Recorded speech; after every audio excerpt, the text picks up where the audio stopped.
Dans ma semaine Twitter, la nouvelle star états-unienne déjà déchue de la gestion active, Cathie Wood, traverse l'Atlantique pour permettre aux investisseurs européens de se brûler les ailes à 3 ETF exposés au casino de l'innovation disruptive.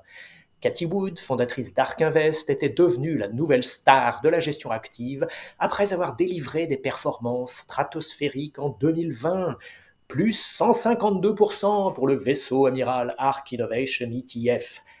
Ensuite, ça a été nettement moins brillant et même souvent catastrophique. Les produits très sexy d'Ark Invest, l'adoration inconditionnelle de médias toujours en quête de belles histoires, et la propension irrésistible des particuliers à n'acheter que la performance passée ont conduit à un désastre.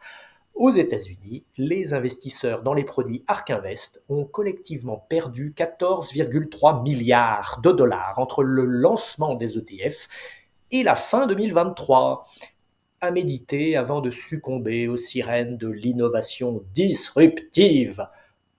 Bonne nouvelle pour les investisseurs. Selon l'AMF, les frais des fonds actions de droit français ont continué à baisser en 2023. 1,47% en moyenne pour les fonds gérés activement et 0,37% pour les ETF actions indicielles.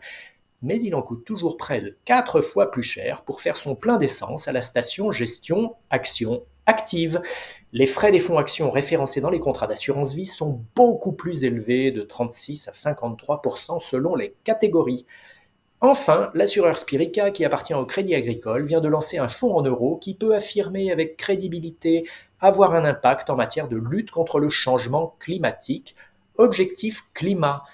Ça change des affirmations infondées de trop nombreux acteurs de l'écosystème ESG. Je conclus avec le message simple et puissant d'Howard Marks dans son dernier mémo. Quand on investit, ne pas prendre de risque est un risque. Bonne lecture et bonne semaine.